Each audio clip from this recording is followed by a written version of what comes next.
Bonjour mes bien-aimés, soyez bénis encore en ce nouveau jour que Dieu nous accorde.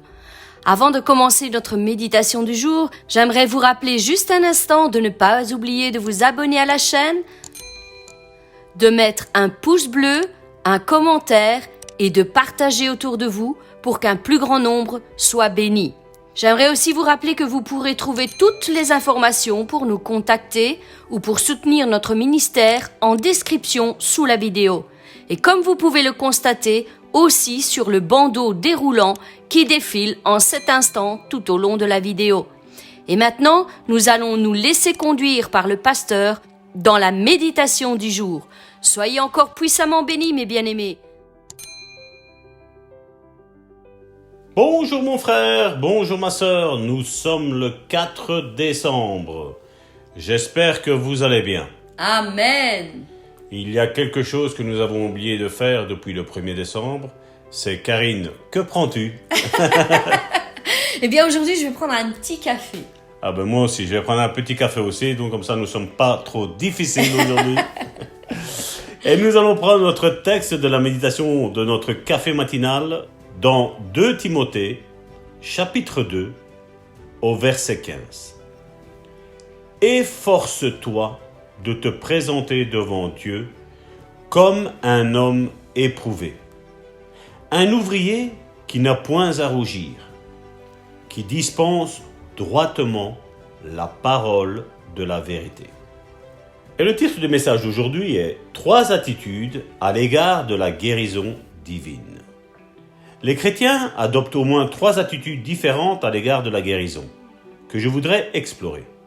Une de ces attitudes consiste à penser que la guérison n'est pas pour nous aujourd'hui. Cela se base sur la théorie qui dit que la guérison est un miracle et que les miracles ne sont plus de nos jours. Ils appartenaient à l'heure apostolique, disent-ils. Et à la mort du dernier apôtre, la guérison divine cessa. Selon une deuxième attitude, Dieu guérit aujourd'hui comme réponse à des prières spéciales ou un acte spécial de foi, mais seulement selon la volonté de Dieu en la matière. D'après une troisième attitude, la guérison du corps est le droit légal de tout enfant de Dieu. L'enfant de Dieu reçoit la guérison de son corps physique pour les mêmes raisons qu'il reçoit la rémission des péchés dans son esprit. Mon frère, ma sœur, aujourd'hui, nous allons voir les prochains jours cette première attitude, cette deuxième et cette troisième, mais regardez ce que ce passage biblique dit. Dans la version Louis II, il nous est dit donc « Efforce-toi de te présenter devant Dieu comme un homme éprouvé, un ouvrier qui n'a point à rougir, qui dispense droitement la parole de Dieu. » Et donc, c'est notre texte que nous prenons de 2 Timothée, chapitre 2, au verset 15. On voit, mon frère, ma sœur, que dans la Bible du Semeur, donc c'est une autre traduction biblique, il nous est dit, pour ce même passage de 2 Timothée, chapitre 2, verset 15, « Efforce-toi de te présenter devant Dieu en homme qui a fait ses preuves, en ouvrier qui n'a pas à rougir de son ouvrage, parce qu'il transmet correctement la parole de vérité. » Le même passage dans la Bible Parole de vie nous dit « Tâche de te présenter à Dieu comme un homme solide, un ouvrier qui peut être content de son travail et qui annonce correctement la vraie parole de Dieu. » Mon frère, ma sœur, c'est toujours donc dans 2 Timothée chapitre 2 verset 15, mais dans une autre version. Nous voyons que dans la version Louis II, on peut déjà bien comprendre, bien discerner ce que Paul écrit à Timothée. Il nous parle d'hommes qui, bien entendu, sont contraires à la parole de vérité. Et là, l'apôtre Paul explique que l'homme de Dieu doit être une personne qui a fait ses preuves, qui n'a pas à rougir de son ouvrage. Et on voit le troisième point, c'est qu'il transmet correctement la parole de vérité, comme nous avons vu dans la Bible du Semeur. Si déjà en l'an 60 de notre ère, l'apôtre Paul disait ça, Vous croyez qu'aujourd'hui, mon frère, ma soeur, nous n'avons pas besoin de nous rappeler ces choses? Nous n'avons pas besoin de nous rappeler qu'il y a des hommes qui tordent le sens des Écritures, qui sont en train de dire, mon frère, ma soeur, que ce n'est plus le cas. Il n'y a plus de guérison, il n'y a plus de miracles, il n'y a plus des choses semblables. Et on le voit. Efforce-toi de te présenter devant Dieu.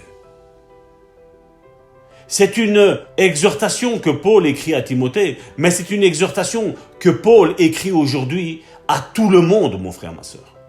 À tout le monde dans notre temps contemporain, mon frère, ma soeur. Nous devons dispenser la vraie parole de vérité, mon frère, ma soeur. Quelle est cette parole de vérité?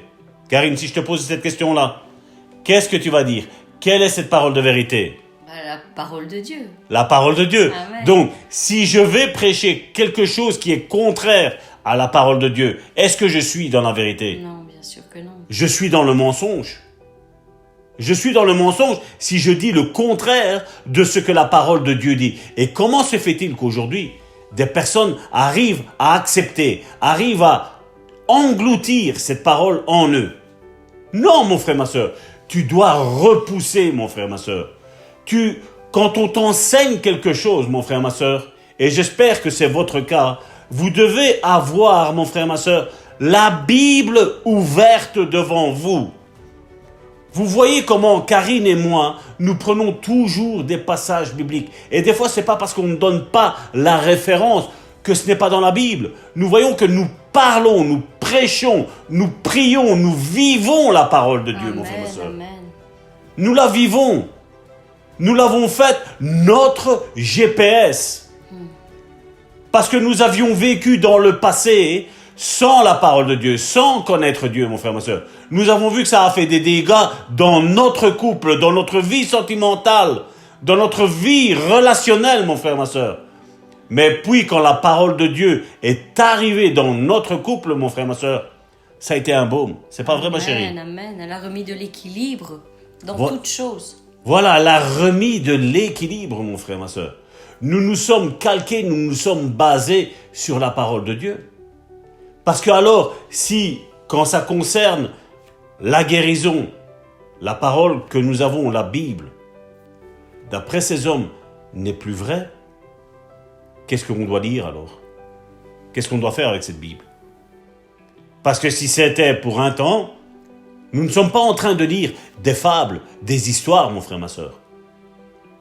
Aujourd'hui, il y en a beaucoup qui s'identifient à la vie de Joseph, qui sont mis en prison injustement.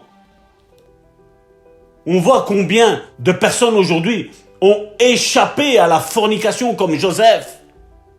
Et on voit que ces dames ou ces hommes les accusent injustement en disant « Voilà, il m'a violé ». Combien s'identifient à la vie de Moïse? Combien s'identifient à la vie de Daniel? Combien se sentent comme des Esther? Des femmes puissantes? Ou comme Rebecca? Mon frère, ma sœur, notre vie doit être calquée sur la parole de la vérité. Amen. C'est-à-dire la Bible. Nous devons la prendre telle qu'elle. Si Dieu a guéri dans le passé, il peut le faire maintenant. Parce que beaucoup disent que les guérisons se sont arrêtées à l'ère apostolique, mon frère, ma soeur. J'anticipe un petit peu ce que je dirai plus tard, certainement. Si c'est arrêté là-bas, mon frère, ma soeur, moi je vais te dire que la guérison n'est pas qu'une histoire du Nouveau Testament. Des guérisons ont déjà été opérées dans l'Ancien Testament. Amen. C'était en préfiguration de ce qui devait arriver, mais de ce qui arrivera aussi dans le futur, c'est-à-dire notre génération, mon frère, ma soeur. Amen. Je suis Yahvé Rapha, Dieu s'est présenté. Je suis l'Éternel qui te guérit. Amen. Donc maintenant, d'après certains, Dieu aurait changé de nom. Il ne s'appelle plus Yahvé Rapha. Ou dans quelques circonstances, on peut dire oui, non, là c'est Yahvé Rapha. Quand je suis touché par la maladie, oui, non, là, je proclame Yahvé Rapha. Oui, parce que là, j'ai besoin de guérison. Non, mon frère, ma soeur, Dieu guérit tout le temps. Il a toujours guéri et il guérira toujours, mon frère, ma soeur. Amen. Quand je lis ça, mon frère, ma soeur, moi, je me sens interpellé. Je sens que Paul, à la place d'écrire à Timothée, Paul est en train d'écrire à Salvatore, qui me dit, tâche de te présenter à Dieu comme un homme solide. Alléluia. Je n'ai pas besoin de faire une mise à jour de ma Bible, mais j'ai besoin, moi, Salvatore, de faire une mise à jour par rapport à la Bible. Amen. De mettre mes raisonnements humains, rationnels de côté et de dire voilà ce que la Bible déclare. Il est Yahvé Rapha, l'Éternel qui nous guérit. Et Jésus est venu en disant je suis Jésus, Emmanuel, Dieu avec vous. Alléluia. Est-ce que Dieu n'est plus avec nous maintenant? Jésus n'a pas changé de nom. Amen. Jésus n'a pas changé de nom. C'est le nom qui est au-dessus de tout nom. Amen. Et la guérison est encore accessible aujourd'hui. Saisis-toi, mon frère, ma soeur, de cette guérison. Oui, Salvatore, tâche de te présenter à Dieu comme un homme solide, un ouvrier qui peut être content de son travail. Je ne vais pas dire que je suis content de mon travail, parce que, Karine, tu sais comment je suis. Je veux toujours plus avec Dieu. Amen. Toujours plus. Je veux que les morts ressuscitent. Amen, amen. Est-ce que tu confirmes, ma sœur, que je veux toujours plus? Tu veux toujours plus, c'est vrai. C'est vrai, mes bien-aimés. Il est de cette nature qu'il n'est jamais satisfait de ce qu'il fait. Il veut toujours plus. Aller plus loin, aller plus haut, aller plus fort avec les choses de Dieu. Amen. Moi, je veux ça, mon frère, ma soeur. Moi, je veux, dans mon fort intérieur, j'ai envie que chaque personne, qui soit chrétien, qui ne soit pas chrétien, mon frère, ma soeur, Dieu le guérisse, Dieu le touche. Amen. Je veux que tous les morts ressuscitent, mon frère, ma soeur. Si Dieu me parlerait et me dirait, Salvatore, va dans un cimetière et impose les mains sur chaque tombe parce que je veux ressusciter tout le monde, je le ferai. Parce que je crois qu'à mon Dieu, tout est possible. Amen. Rien n'est impossible. Rien. Dieu est assez puissant au nom de Jésus. Alléluia, sois béni Seigneur mon Dieu encore pour cette parole que tu as relâchée au travers ton serviteur encore aujourd'hui. Et moi de même, je veux ajouter ce passage de la parole de Dieu parce que comme nous l'avons dit, c'est vrai que c'est la parole de Dieu qui demeure au-dessus de toute chose. Elle est toute autorité dans nos vies. Et il est bon de savoir ce que la parole de Dieu nous dit. Et voilà pourquoi nous insistons inlassablement à vous conseiller de toujours lire la parole de Dieu, prier et demeurer dans la présence de l'Éternel. Amen. Alors ce passage nous dit dans 2 Pierre, à partir du verset 3, quelles sont les qualités chrétiennes qui nous sont disponibles pour que nous puissions entrer dans le royaume de Dieu. Le passage précédent nous disait de nous efforcer, de nous présenter devant Dieu comme un homme qui a fait ses preuves. Et parfois, nous pouvons nous dire que nous n'avons pas ce qu'il faut pour être corrects devant Dieu. Mais en fait, c'est faux. Si nous alignons toutes ces qualités les unes après les autres, dans le passage que je vais vous lire à présent, eh bien, vous allez voir qu'il est possible d'être présenté devant Dieu comme ayant été quelqu'un qui a fait ses preuves. Alors, voici les qualités qui nous sont décrites dans la parole de Dieu. À partir du verset 3, il nous est dit « Dans sa puissance, Dieu nous a donné tout ce qu'il faut pour vivre en lui restant fidèle. » Alors, mes bien-aimés, s'il y a encore quelqu'un qui se dit qu'il n'a pas ce qu'il faut, je ne sais pas dans quelle langue il faut que je lise ce passage parce qu'il est dit que Dieu nous a donné tout ce qu'il faut pour vivre en lui restant fidèle. En effet, il nous a fait connaître celui qui nous a appelés à participer à sa gloire et à sa bonté.